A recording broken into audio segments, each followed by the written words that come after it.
اعوذ باللہ من الشیطان الرجیم بسم اللہ الرحمن الرحیم الحمد للہ رب العالمین والعاقبۃ للمتقین والصلاۃ والسلام علی سید الانبیاء والمرسلین والحمد للہ رب العالمین۔ معزز سامعات، آج کا جو ہمارا ذکر کا گوشہ یہ تفسیر ہے سورہ بقرہ کی۔ یہ تفسیر کرنے کے لیے آج ہم جا رہے ہیں۔ اللہ رب العالمین نے قرآن مجید میں ارشاد فرمایا، وَاسْتَعِینُوا بِالصَّبْرِ وَالصَّلَاةِ، لوگوں مدد حاصل کرو کس سے؟ صبر اور نماز سے۔ وَإِنَّهَا لَكَبِیرَةٌ إِلَّا عَلَى الْخَاشِعِینَ، البتہ یہ بڑی بھاری ہے کن کے لیے؟ جو خشیت اختیار کرتے ہیں، جو اللہ سے ڈرتے ہیں، اللہ سے ڈرنے والے ہیں۔ الَّذِینَ یَظُنُّونَ أَنَّهُم مُلاقو رَبِّہم، کہ بے شک وہ جو اپنے رب سے ملاقات کرنے والے ہیں۔ وَأَنَّهُمْ إِلَیہِ راجعون، اور اسی کی طرف لوٹ کر جانا ہے۔ اس آیہ کریمہ کے اندر رب کائنات نے ہمیں حکم دیا کہ صبر اور نماز سے کام لو۔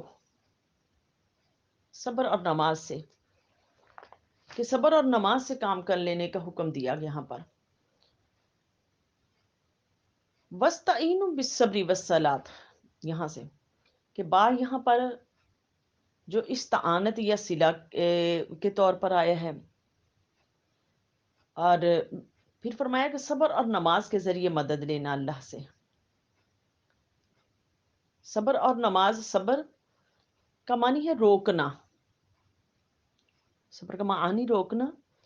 اصطلاح میں کامیابی، اس کی کامیابی ہے کی امید،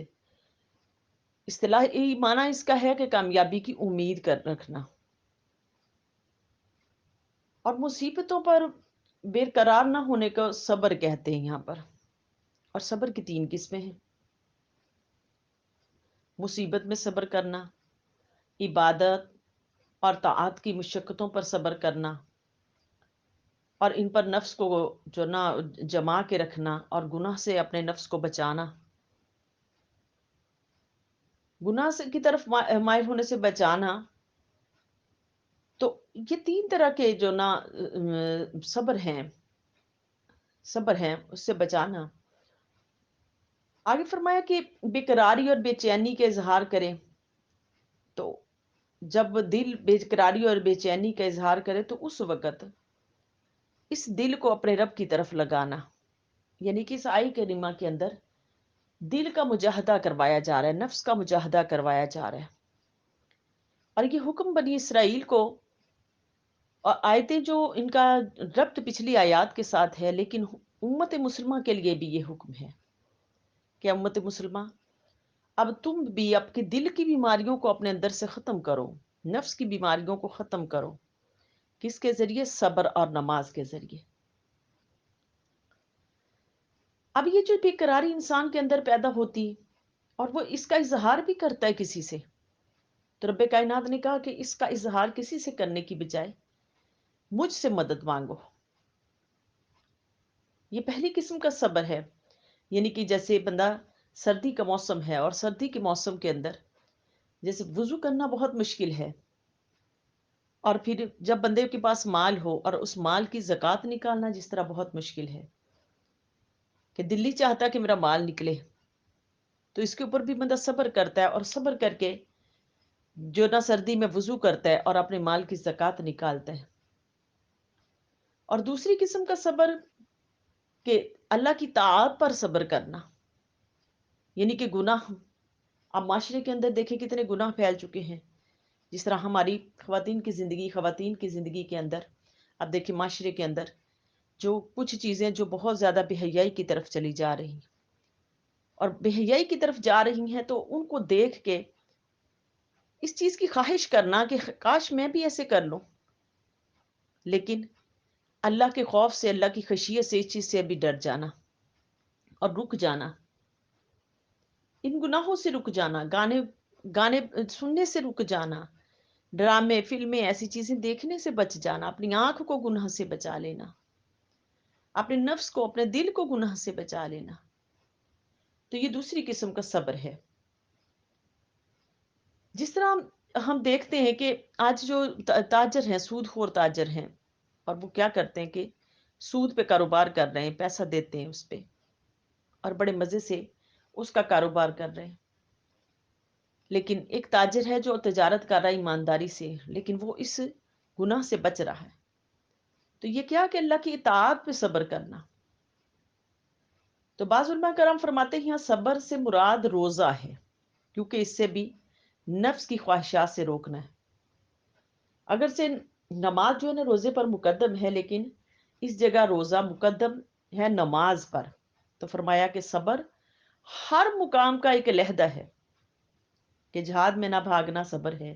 نماز کو ہمیشہ پڑھنا صبر ہے، استغفار کرنا صبر ہے۔ غرض یہ کہ اس میں بہت گنجائش ہے، بہت گنجائش ہے، اس میں گنجائش ہے۔ اور صبر کی ایک قسم ورزش ہے، جس طرح ورزش کرنے والا پہلوان بھاری بوجھ اٹھا کر دشمن کا مقابلہ کرتا ہے، اسی طرح صابر بندہ بلاؤں کا مقابلہ کرتا ہے، بلاؤں کا مقابلہ کرتا ہے، اور بے صبر جو ہوتا ہے وہ دل چھوڑ دیتا ہے۔ تو اللہ رب العالمین نے فرمایا کہ اطاعت پہ صبر، یہ اس میں بندے کے خاصہ ہے کہ بندے تو آزمائشوں کے اوپر اپنے رب کی بارگاہ میں صبر کر، کہ یہاں پر اب دل کو جو نا دل کا تقویٰ سکھایا جا رہا ہے، دل کی یہ عبادت ہے، نفس کی عبادت ہے۔ اور آگے فرمایا والصلاۃ، اور نماز سے پھر مدد لے۔ اس سے مدثرین کہتے ہیں کہ 5 وقت کی نماز مراد ہے، اس سے کہ اس سے مدد لینا، کے ذریعے مدد مانگنا اللہ سے۔ اور ویسے بھی جو نا حدیث پاک میں ہے کہ جب بھی تمہیں کوئی مشکل پیش آئے تو اس وقت اپنے رب سے نماز کے ذریعے اپنے رب سے مدد حاصل کرو، یعنی کہ نمازوں میں جو نا مدد حاصل کرنے کا حکم دیا، جیسے کہ حج سالی میں نماز استسقاء پڑھائی گئی، اور جب بندے کو کوئی خاص مشکل پیش آ جاتی ہے تو نماز حاجات جو پڑھائی جاتی ہے۔ تو اسی طرح انسان کو ہر موقع کی جو نا نفل نماز دی گئی، نفل نماز دی گئی کہ اب اگر تمہیں کوئی مشکل پیش آ جائے تو ان نفل نمازوں کے ذریعے اور فرائض کے ذریعے اپنے رب کو مناؤ، اپنے رب کو مناؤ۔ تفسیر عزیزی میں ایک جگہ بیان فرمایا نبی کریم صلی اللہ علیہ وسلم، کئی حدیث بیان فرمائی گئی، آپ علیہ الصلوۃ والسلام جو کے گھر میں جب کبھی بھی کوئی فاقہ آتا تو آپ علیہ الصلوۃ والسلام جو نماز کے ذریعے اپنے رب کو مناتے،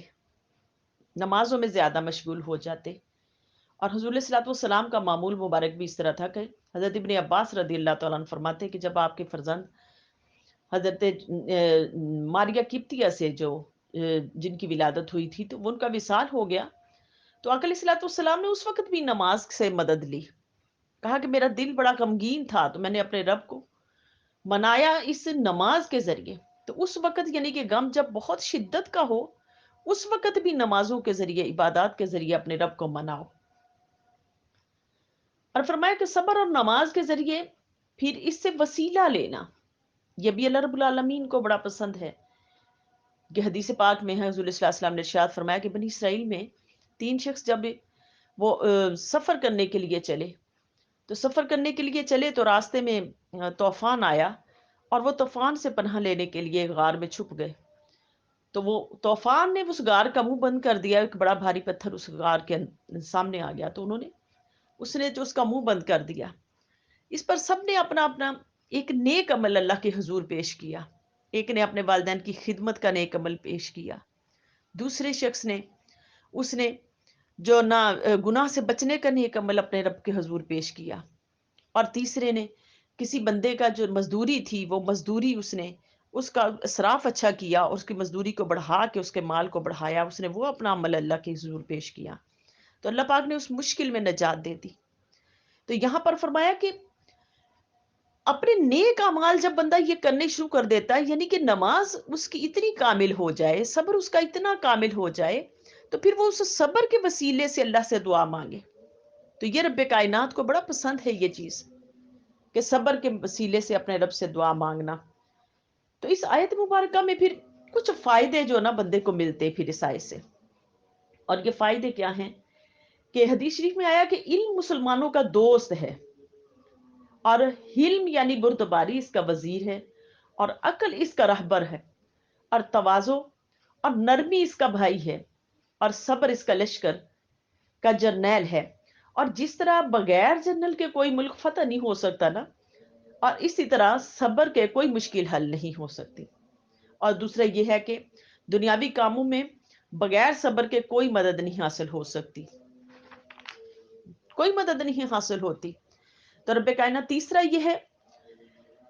کہ آبد گوشہ نشین سے عالم دین افضل ہے یہاں پر، کیونکہ وہ لوگوں کے درمیان میل جول رکھتا ہے، اور میل جول کے درمیان اس کو کچھ لوگوں کی باتوں کی جو تکلیف اٹھانا پڑتی ہے، تو اس پر بھی رب کائنات مسلمانوں کو اس پر اجر دیتے ہیں، بجائے اس کے کہ جو عابد ہے گوشہ نشینی اختیار کر لے۔ تو یہاں پر ایک صحابی کا جو نام ایک حدیث پاک میں آپ کے سامنے رکھتی ہوں کہ ایک صحابی نے صحابہ کرام نے کسی کے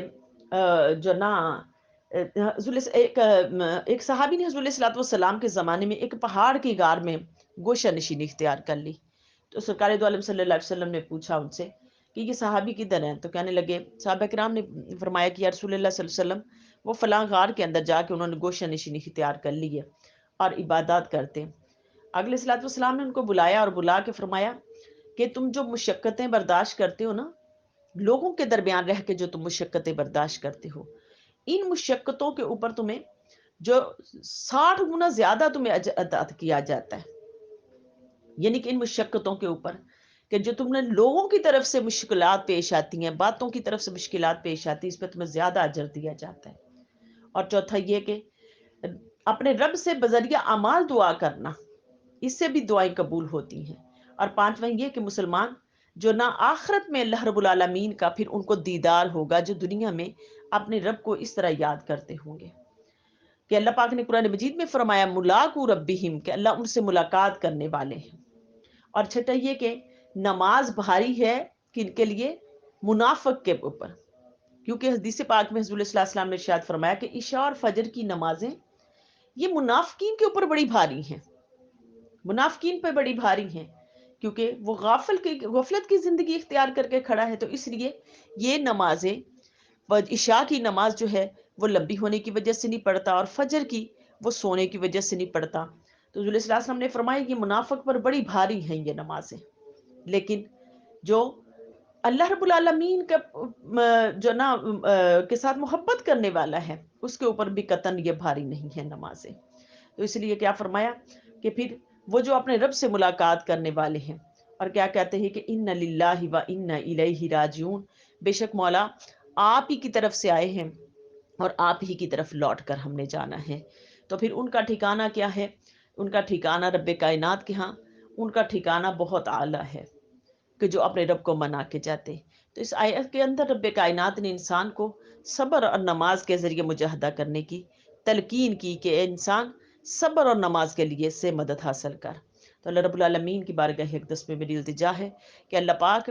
ہمیں صبر اور نماز اور نیک اعمال سے اسی طرح مدد لینے کی توفیق عطا کر دے، اور جس طرح رب کائنات ہمیں پسند کرتے اس طرح عمال کرنے کی رب کائنات ہمیں توفیق عطا فرمائے۔ وما علینا الا البلاغ۔